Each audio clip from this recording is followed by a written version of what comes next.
चलो एक चीज तो बहुत अच्छा कर दिया. The light is just on my face and I cannot see the audience, so I'm less tensed. Good afternoon. This is Satyarup Siddhanta, and I have climbed the highest mountains of all the 7 continents and the highest volcanoes of all the 7 continents. And I take pride in fluttering the national flag in all the remotest and highest points of Earth. And though it might look like he came, he saw, he conquered, the reality is much different. This success that you see is based on the foundation of many failures, many heartbreaks, and many barriers. And I think that's why the success is much sweeter. And this time, just 1 month back, in fact, today is 1 month, 2 days. So I climbed along with my team. So we have our leader, Rudra. So we climbed a mountain in Kispuar region in Jammu, Mount Brahma. It was climbed after 43 years, and this was the first Indian summit and the 5th summit overall. So in that expedition, and we also found out a new route. In that expedition, I want to just show you something. This kid I met, he was whistling and then he was running up just like that. He was a shepherd in that area. And I stood there for some time. And a flashback happened that as a kid, I couldn't run like that. Yes, I was asthmatic. I was diagnosed with asthma, and this is to my mind situation, just like taking a fish out of the pool. I used to struggle to breathe when that attack used to happen. When it happened, like when it was diagnosed when I was in class 2, ironically I was the happiest kid that day because I was sent back from the school, and I thought, yay, let's play there. But then I realized that all my friends were in the school and I was alone there. My playgrounds changed from football field. I was just like any other kids. There was no formation and all what we see today. It was one ball is running there and everybody from opponent to this, everybody just wants to kick that ball. So everybody is running behind that. So I suddenly saw that from that point, I came back to Baki, to Golki, and one fine day out of the football field. But then my playground changed to climbing trees, walking on the boundary walls, climbing up the walls of these newly constructed houses, jumping from the top to the sand, from how high you can jump. And interestingly, as a kid I was never bullied for my asthma. But one fine day, I saw that I got an inhaler with me as my companion. And then this went on till 2001 when I had an attack. And I was in Sikkim that time. And it was in my college campus. And I had an attack. And I reached out comfortably for my inhaler because that was the easiest solution out. That was my comfort zone. Probably destiny had some other plans. That fine day, or that was the only day I forgot my inhaler in my hostel room. And the next 10 minutes, it was just like that fish. And I thought I was dying. But then, eventually when I didn't die, this thought came to my mind that why I was so dependent on this inhaler. Can I not have a normal life? I was angry, frustrated, everything. But with that, a new seed of hope was sown there. For these many days I used to think that without an inhaler I will die, but that day, for the first time I realized I won't die. All I have to do is endure for the 10 minutes. Endure for the 10 minutes and it will be brutal. Probably that could be a way out from the chains of this inhaler. And then things went on, but I was carrying this fear what if it comes back? What if this? I trained my body for 7 years. I reconditioned my body. But that's another story. That's not for today.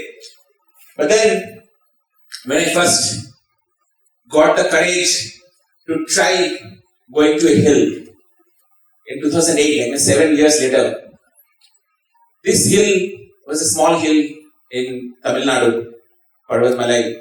And as a rookie, we went in a summer, Tamil Nadu on April, with 1 liter of water. And it was tough. And when I reached the top of that hill, suddenly I realized, and I got a new inhaler, thinking that, this might save my life in case something disastrous happens. And when I reached to the top of that hill, when I was basking in that glory of climbing my first hill ever, suddenly I realized that I didn't have to use the inhaler not even once. And then I realized that last 7 years, the training that I was having, it actually worked. I don't know whether asthma was cured or not, but I knew that it will not come between me and the mountains. And that implanted a belief system that yes, I can. And I can do everything that I really want to do. And that moment, I think, I climbed my Mount Everest.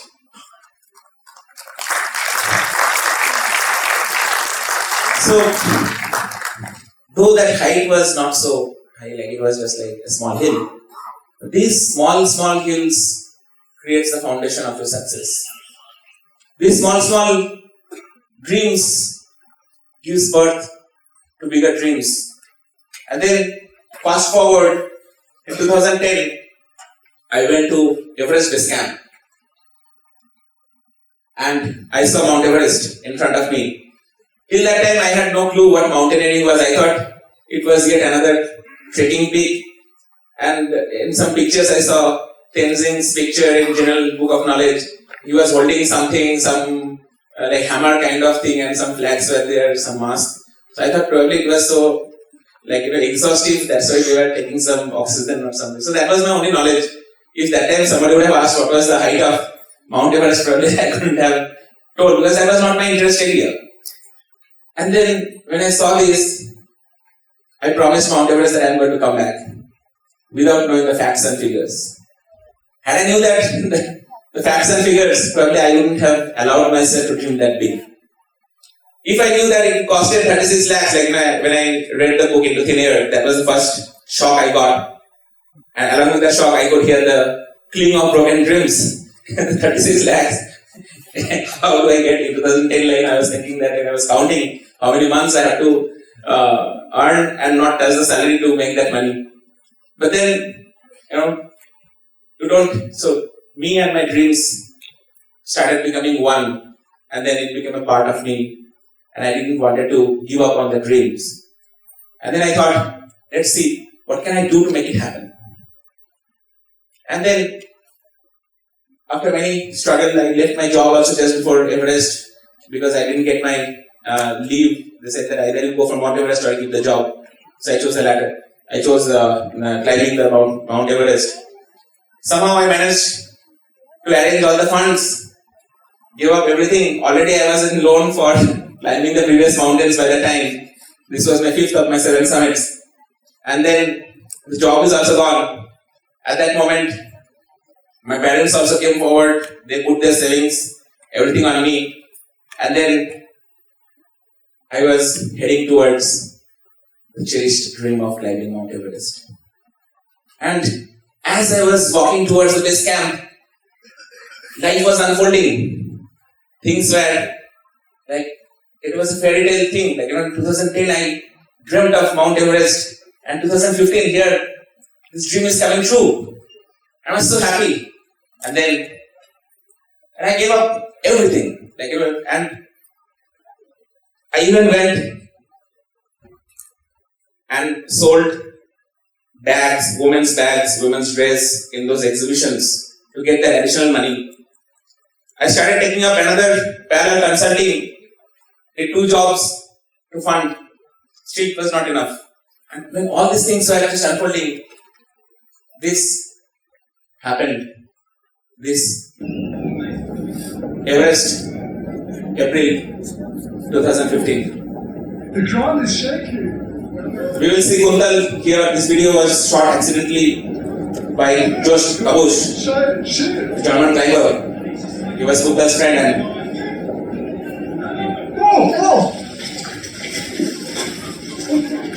a big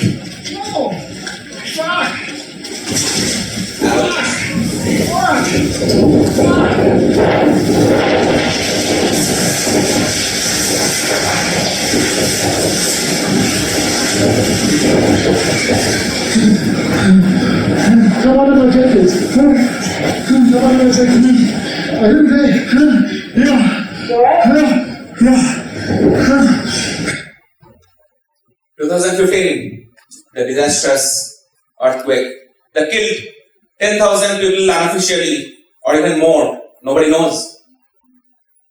Just after that earthquake, an avalanche got triggered at Everest base camp from Kumori. And I think the final number was 22 support staffs and climbers died in that. And died was my dream. The dream was strangled, broken, crushed. 18 lakhs, we could cut down on so many things and we could reduce the cost. Taken from my college, Manipal group, they sponsored 6 lakh rupees.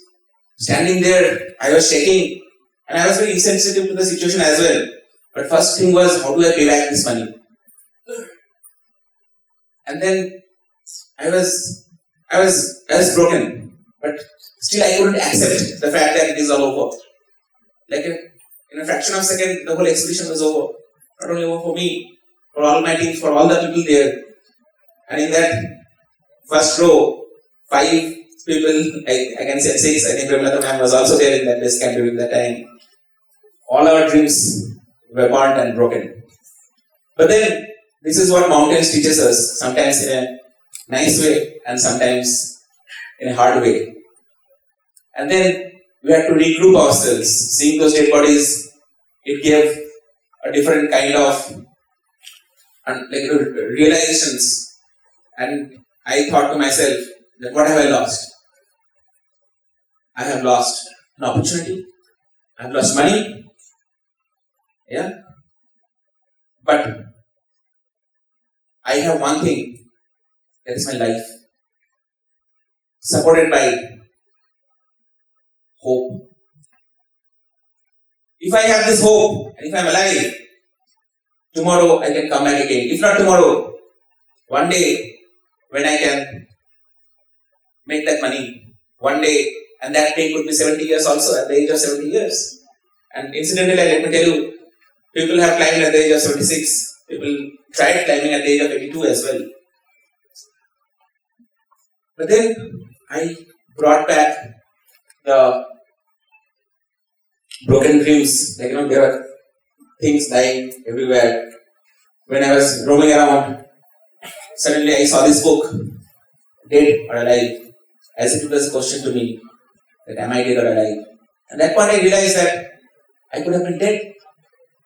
And then I collected all the broken dreams in hope to build it back with the glue of hope. And then the next year, Nepal government waived off $10,000, $11,000 for the people who had come before from the disaster, and we again got hope. And at this moment, I realized that we were prepared. We kept ourselves prepared no matter what happened. Because I believe that opportunity comes in front of everyone with the same probability. It is the prepared who can grab that opportunity. And the people who are not prepared will look at that and say that, oh, how lucky he is. And I prepared myself and I could grab that opportunity. And then in 2016, we again started our journey. And this is Khumbu Ice Fall, which you saw some pictures. And this is the most dangerous section in the whole climb of Everest. And this is also called popcorn zone, because at any point of time, this keeps changing, starts moving. And it's a slow moving glacier. At any point of the glacier, we call it ice fall. And you have to cross this. And if you take a small inch of this and zoom, this is how it looks like. These are big towers of ice, and they are all unstable blocks of ice, and at point of time it can fall off. And this is what you saw some pictures in I think Priyanka's slide as well. So at this point, we actually had to start in the night, and you were not supposed to cough or sneeze, because any tremor can actually destabilize this whole thing and it can fall off. And we can have the fate of those Sherpa friends, climbing Sherpas who were going in 2014, and they actually got killed for this kind of ice towers falling on them. But then, when you start, if you are prepared and you have put an honest effort, you will start enjoying after some time. You will start enjoying the silence. I have not seen heaven, but when we were crossing all this, it was being in that moment, and you could hear only your sound of your breath, and then our biceps sound. And this was the journey inwards, and eventually we crossed all these sections and we started, and finally on 21st May 2016, we celebrated the gold. Not without the death of 3 of our friends. So there were another team, unfortunately, that's the reality. But even what is more unfortunate is these deaths were not caused by objective dangers like say earthquake or avalanche or something. So there are certain things, sometimes our brain doesn't work at that altitude that we cannot take sane decisions. So decision making becomes more important, very important, and the important thing as well. Apart from, anyways, everybody who is going there will be fit. Everybody who is going there will have to be mentally very strong. That is taken. But then these decision makings are very important, and we have to preserve ourselves so that we can climb more and more mountains, and this should not go off from our head that somebody is waiting at home. And then when I look back, this journey was like, a fairy tale journey for me. But I think every one of us have their own journey, and if you look deep inside, you have bigger mountains than Everest inside you. The person who is going for a job interview tomorrow, I think the mountain is tremendously big. The person who is going through some personal problems, mental health challenges, the person who is aspiring to go for Mount Everest, thinking that where will I get the funds? That is also a big mountain. So my invitation to all of you is that look inside. Face your deepest fears, inhibitions, self-doubts. These mountains, which you are not even trying to acknowledge that they exist, my invitation is just acknowledge them, see what can be done. Look eye to eye to those fears and climb those mountains. Thank you so much, and dream big and chase the dream.